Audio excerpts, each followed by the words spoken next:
ये कहानी शुरू होती है एक पुराने समय से, जब घने जंगलों के बीच एक छोटा सा गांव बसा हुआ था। गांव का नाम था नवगढ़। चारों तरफ हरे भरे पेड़, कल कल बहती नदी और खेतों में मेहनत करते किसान। देखने में गांव बेहद शांत और सुखी लगता था, मगर उसके ऊपर एक खौफनाक साया मंडराता रहता था, जंगल का शेर। वो शेर बहुत बड़ा और ताकतवर था। उसकी दहाड़ इतनी भयानक थी कि सुनकर ही औरतें बच्चे कांप जाते थे। गांव वाले कहते थे, ये शेर इंसानों का मांस चख चुका है, अब इसका लालच कभी खत्म नहीं होगा।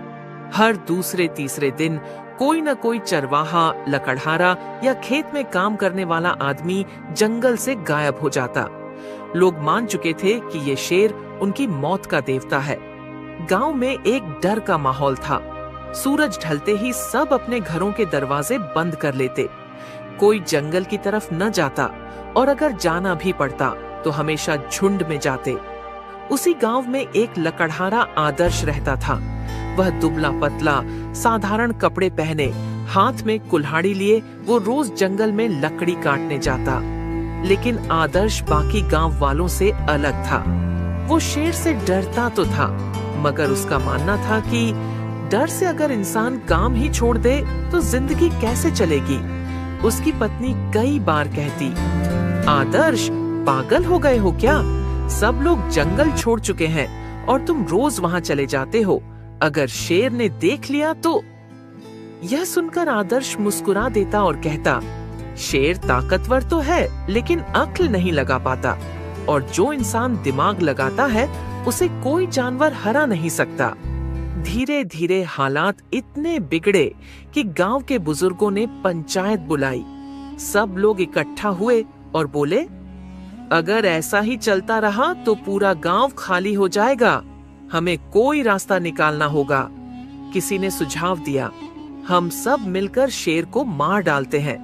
लेकिन तुरंत कोई बोला, क्या तुमने कभी उसकी शक्ल देखी है? वो अकेले ही 10 लोगों पर भारी पड़ता है। कुछ लोग बोले, चलो गांव छोड़कर कहीं और चलें। मगर बुजुर्गों ने कहा, ये जमीन हमारे पूर्वजों की है, इसे छोड़कर कहां जाएंगे? बहुत बहस हुई, मगर कोई नतीजा नहीं निकला। गांव का माहौल और डरावना हो गया। पंचायत खत्म होने के बाद आदर्श घर लौटते समय सोचने लगा, क्या सचमुच शेर से डरकर भाग जाना ही समाधान है? अगर मैं अपने दिमाग से काम लूं तो क्या इस शेर को हरा नहीं सकता? वो रात भर जागता रहा और एक योजना बनाने लगा। उसे पता था कि ताकत से शेर को हराना असंभव है, लेकिन उसकी मूर्खता ही उसकी सबसे बड़ी कमजोरी है। अगले दिन आदर्श हमेशा की तरह कुल्हाड़ी लेकर जंगल में गया। वो जानता था कि आज उसका सामना शेर से हो सकता है। जैसे ही वो लकड़ी काट रहा था, अचानक झाड़ियों में खड़खड़ाहट हुई। पत्तों के बीच से सुनहरी आंखें चमकी और फिर गड़गड़ाती आवाज के साथ शेर निकला। शेर दहाड़ा और बोला, ओ लकड़हारे, ये जंगल मेरा है। यहाँ की लकड़ी, यहाँ का शिकार सब मेरा है। तूने हिम्मत कैसे की मेरे इलाके में कदम रखने की? आदर्श का दिल जोर जोर से धड़क रहा था, मगर उसके चेहरे पर डर नहीं था। उसने गहरी सांस ली और बोला, महाराज, आप सही कह रहे हैं, ये जंगल आपका है। मैं तो बस एक गरीब आदमी हूँ, रोजगार के लिए यहाँ आता हूँ। लेकिन अगर आप चाहें तो मैं आपके लिए काम कर सकता हूँ। शेर चौंका और पूछा, काम? कैसा काम? आदर्श ने कहा, मैं रोज रोज शिकार पकड़कर आपको दे सकता हूँ। आपको खुद मेहनत करने की जरूरत नहीं होगी, बस आप मुझे छोड़ दें। शेर ने सोचा, ये इंसान डरपोक नहीं लगता, मगर अगर ये सच में मेरे लिए शिकार लाए तो मुझे मेहनत नहीं करनी पड़ेगी। उसने आंखें तरेरी और कहा, ठीक है लकड़हारे, अगर तूने रोज मुझे शिकार लाकर दिया तो मैं तुझे छोड़ दूंगा। लेकिन अगर एक दिन भी खाली हाथ आया तो तेरा मांस मेरा खाना होगा। आदर्श ने सिर झुकाकर हामी भर दी। उस पल से खेल शुरू हो चुका था। आदर्श घर लौटा तो उसकी पत्नी घबराई हुई थी। अरे राम, आज भी तू जंगल से सही सलामत लौट आया?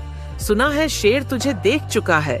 आदर्श मुस्कुराकर बोला, हाँ देखा था, लेकिन मैंने उसे समझौता करने पर मजबूर कर दिया। पत्नी हैरान रह गई। शेर से भी कोई समझौता कर सकता है? आदर्श बोला, हाँ, अगर इंसान अपनी अक्ल से काम ले तो सब कर सकता है। अब आगे देखना, वही शेर मेरे जाल में फंसेगा। अगले दिन आदर्श ने सोचा, अगर मैं शेर को रोज इंसानी शिकार दूंगा तो गांव वाले मुझ पर शक करेंगे।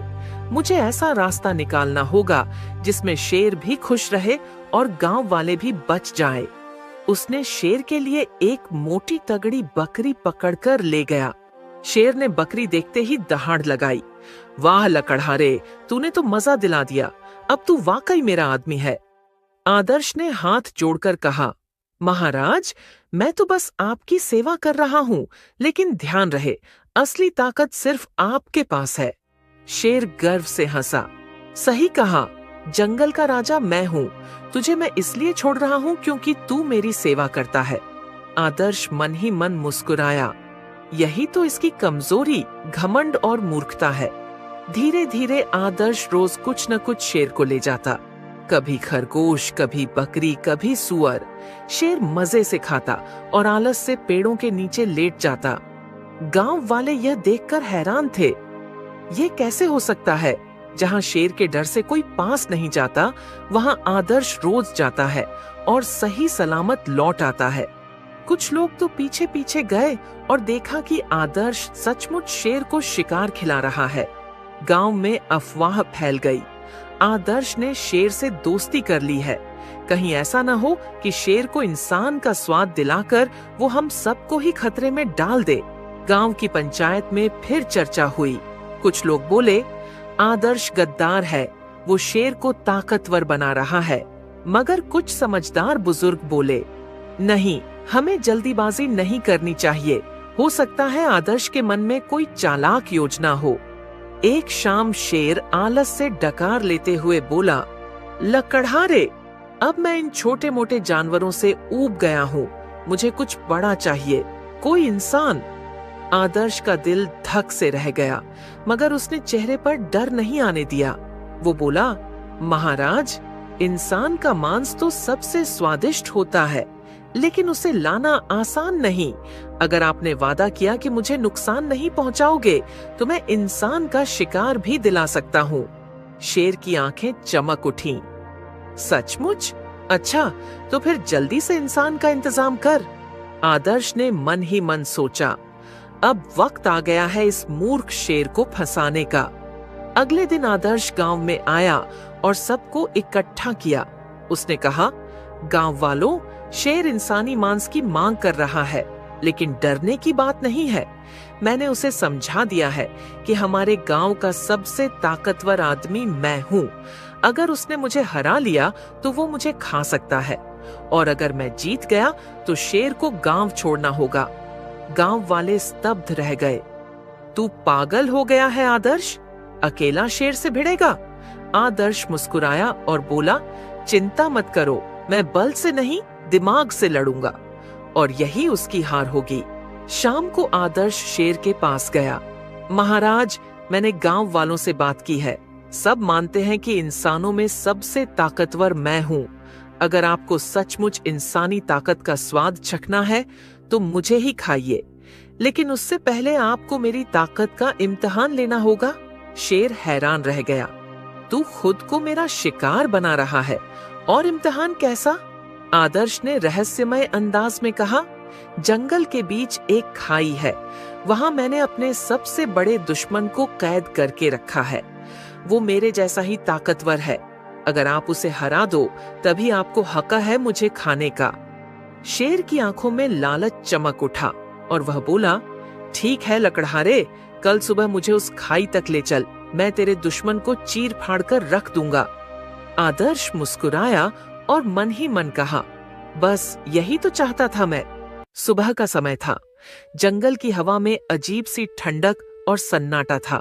पक्षियों की चहचहाहट भी जैसे दब सी गई थी, मानो उन्हें भी पता हो कि आज जंगल में कुछ बड़ा होने वाला है। आदर्श अपनी कुल्हाड़ी कंधे पर लटकाए शेर के पास पहुंचा। शेर अधीर होकर इधर उधर टहल रहा था। उसने दहाड़ कर कहा, लकड़हारे, जल्दी चलो, मुझे उस ताकतवर दुश्मन से मिलवाओ। आदर्श ने सिर झुकाकर कहा, आइए महाराज, मैं आपको वहां तक ले चलता हूँ, लेकिन ध्यान रहे ये लड़ाई आसान नहीं होगी। दोनों धीरे धीरे जंगल के अंदर गहराई तक बढ़े। पेड़ों की ऊंचाई बढ़ती जा रही थी, धूप धीरे धीरे कम होती जा रही थी।